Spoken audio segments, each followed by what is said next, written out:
আসসালামু আলাইকুম সম্মানিত ভিউয়ার্স, কেমন আছেন? আমি মোহাম্মদ জাকারিয়া, চিকিৎসক, মোটিভেশন স্পিকার। আপনাদের মাঝে স্বাস্থ্য বিষয়ে আলোচনা নিয়ে আসলাম। বিভিন্ন সময় বিভিন্ন ধরনের আলোচনা নিয়ে আসি। আজকেও অনেকে কমেন্ট বক্সে কমেন্ট করেছে। তো বন্ধুরা, প্রথম থেকে শুরু করে শেষ পর্যন্ত না টেনে অবশ্যই মনোযোগ দিয়ে শুনবেন এবং আপনারা প্রথমে একটি লাইক দিবেন, তারপরে আপনারা সাবস্ক্রাইব করবেন, শেয়ার করবেন, নোটিফিকেশন অন করবেন, তাহলে স্বাস্থ্য সম্পর্কে জানতে পারবেন। তো বন্ধুরা চলেন, আসলে আজকে যে আপনারা যে কমেন্ট করেছিল সেটা হচ্ছে যে আসলে অতিরিক্ত রাগ করলে কি হয় আর রাগের ফলাফলটা কি ঘটে। দেখেন, আমরা ছোট, বড়, মাঝারি এবং বৃদ্ধ বয়স যারা আমরা রাগ করছি, যেমন ছোট মানুষ রাগ করে, আসলে ছোট মানুষ যারা রাগ করে তারা আসলে খেলনা বিভিন্ন জিনিস, যারা 5 বছর বা 6 বছর তারা কিন্তু আপনার রাগ করে, তারা খেলনা বা বিভিন্ন তারা সময় চায় যে বাবা আমাকে সময় দাও, ভাইয়া আমাকে সময় দাও, মামা আমাকে সময় দাও।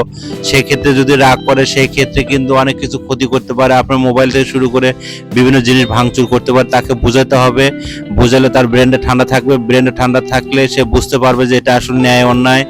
এভাবে কিন্তু আপনার রাগটা কন্ট্রোল করতে পারেন, আর সেক্ষেত্রে কিন্তু ভালো হবে। আর আরেকটা হচ্ছে, সেটা হচ্ছে যে আপনার যাদের আপনার বয়স দেখা গেছে যে আপনার 12 থেকে আপনি এদিকে 22, তাদের ক্ষেত্রেও যদি তারা খুব রাগ করে, তারাও অনেক সময় বুঝতে পারে না, বাবা মাকে বুঝতে পারে না, কারণ তারা তো নিজস্ব তাদের টাকা পয়সা নেয়, তারা আসলে বাবা মার কাছ থেকে নিয়ে চলে।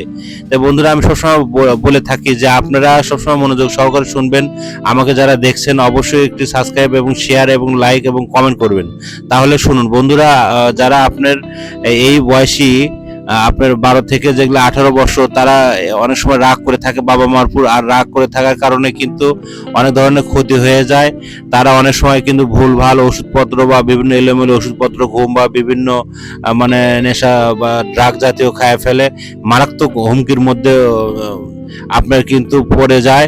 এই জন্য কিন্তু আমাদের ভুল করা যাবে না, এই হুমকির মধ্যে যেন না পড়ে। আর আরেকটি বিষয়, সেটা হচ্ছে যাদের বয়স আপনার 22 থেকে আপনার এদিকে 30, 35, 40, তারা যদি আপনার বেশি বেশি আপনার চিন্তা চেতনা করে যে সংসারে কি খাবো, সংসারে কি করব, তাদের কিন্তু প্রেশার আপনার হাই হয়ে যাবে, অটোমেটিকলি প্রেশার হাই হয়ে যাবে এবং দুর্বল থেকে কিন্তু আবার হাই হয়ে যাবে। এই জন্য বন্ধুরা, আপনারা সবসময় সয়াবিন পরিহার করুন, সরিষার তেল খান। সরিষার তেল খেলে আপনার শরীরটা ভালো থাকবে এবং শাক সবজি বেশি বেশি খান। আমি সবসময় বলি 30 মিনিট আপনার কায়িক পরিশ্রম দরকার, একটু 30 মিনিট রোদেতে যান, একটু কায়িক পরিশ্রম, একটু হাঁটা প্রয়োজন। একদম ঘরমুখী হওয়া যাবে না, ঘরমুখী হলে কিন্তু সমস্যা, আপনার অসুস্থ হয়ে যাবেন।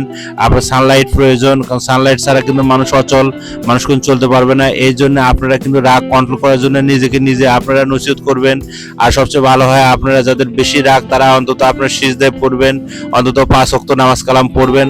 আল্লাহ নবী রাসূলুল্লাহ সাল্লাল্লাহু আলাইহি ওয়াসাল্লাম মিরাজ থেকে কিন্তু নামাজ এসেছে, আর নামাজে যখন আপনি সিজদায় যান তখন কিন্তু এক্সট্রা আপনার অক্সিজেন তৈরি হবে এবং বডির সম্পূর্ণ আপনার সিস্টেম ব্যায়াম হবে। আপনার কেউ যদি সময় না পান, অন্তত আপনারা তারা 5 ওয়াক্ত নামাজ কালাম পড়বেন। আর অবশ্যই মুসলিম হিসেবে তারা তাদের 5 ওয়াক্ত নামাজ পড়তে হবে। এভাবে রাগ কন্ট্রোল করতে পারবেন। আর রাগ বেশি থাকলে কিন্তু আপনার অনেক ক্ষতি হয়ে যাবে, আপনার কিন্তু স্ট্রোক হওয়ার সম্ভাবনা আছে।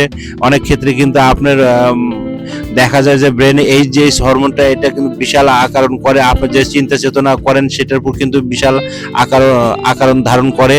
তো বন্ধুরা, আমি বিভিন্ন হরমোন নিয়ে আলোচনা করে থাকি। আমার 100 বছর প্রতিষ্ঠান বিরাজ মেডিকেল, মরহুম ডাক্তার এখানে বিরাজ হোসেন উনি চালু করেছিল, ডাক্তার জয়নাল আবেদিন উনি চালু করেছিল। ওনার ছেলে আমি জাকারিয়া চিকিৎসক হিসেবে আছি এবং আমার মাতা উনি আছেন মোসাম্মদ জাহিদা, এবং উনিও গাইনি ডাক্তার এবং অবসর। এবং আমরা এই বিরাজ মেডিকেল অত্যন্ত পরিশ্রম করে যাচ্ছি আপনাদের চেষ্টা এবং আপনাদের ভালোবাসা নিয়ে। আপনাদের একটি লাইক, আপনাদের একটি সাবস্ক্রাইব, আপনাদের একটি শেয়ার অনেক উপকারের কাজে আসবে। তো বন্ধুরা, আপনারা কি রিলেটেড ভিডিও চান, ওই রিলেটেড ভিডিও আপনারা আমাদের কমেন্ট বক্সে লিখবেন, শেয়ার করবেন এবং আমাদের আগায় দিবেন। তো বন্ধুরা, আপনাদের স্বাস্থ্য বিষয় বা আমাদের হোয়াটসঅ্যাপ এবং কুরিয়ার সার্ভিস আছে, এখানে মাধ্যমে যাদের জন্য সমস্যা অনেকদিন ধরে এবং পুরুষত্ব এবং হারিয়ে ফেলেছেন, মেয়েদের হারিয়ে ফেলেছেন, আমাদের অনেক ধরনের ভিডিও আছে। যারা যারা আমাদের ভিডিও দেখেন তারা আমাদের এই ভিডিওর মধ্যে ঢুকবেন, ঢুকলে বিভিন্ন রিলেটেড ভিডিও আছে। ঘুম না হওয়ার বিভিন্ন কারণ বা বিভিন্ন সমস্যা এই ধরনের আছে। তাই আমাদের সঙ্গে যোগাযোগ করবেন, আমাদের কল এবং হোয়াটসঅ্যাপ ইমো যোগাযোগ করুন। আমাদের বগুড়া শেরপুর বিভিন্ন ঠিকানা দেওয়া আছে, এখানে আপনারা সরাসরি আসবেন। তো বন্ধুরা, যেটা বলতেছিলাম, আপনারা কখনো রাগ করবেন না। আপনারা রাগ করলে আপনার অনেক ক্ষতি হয়ে যাবে। রাগ করলে আপনার স্ট্রোক হয়ে যাবে, রাগ করলে আপনার হাই প্রেশার হয়ে যাবে। আপনারা যদি এভাবে মেনে নিয়মভাবে চলতে পারেন, আর যাদের আপনার দেখা গেছে যে প্রেশার অলরেডি হাই আছে, তো তাদের কিন্তু দুধ খাওয়া যাবে না। দুধ খেলে কিন্তু অনেক সমস্যা হতে পারে, কারণ আপনার দুধ খেলে প্রেশার আরো অনেক অতিরিক্ত হাই হতে পারে।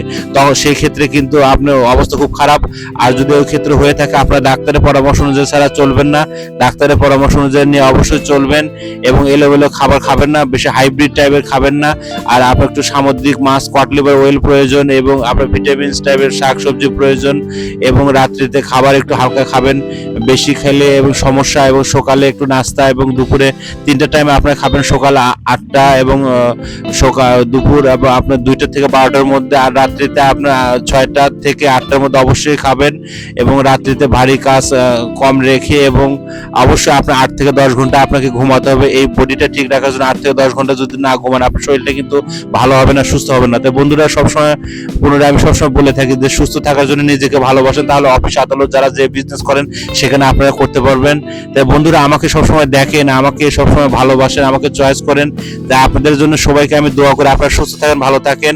আমার এই বিরাজ মেডিকেলটা আপনারা সহযোগিতা করেন, আপনাদের সহযোগিতার জন্য আমি বিভিন্ন অক্লান্ত পরিশ্রম করে যাচ্ছি এবং মানুষের ভুল ত্রুটি মানুষের হয়ে থাকে, অনেক ভুল ত্রুটি হয়ে থাকলে ক্ষমা করে দিবেন। সবাইকে ধন্যবাদ, ভালো থাকবেন।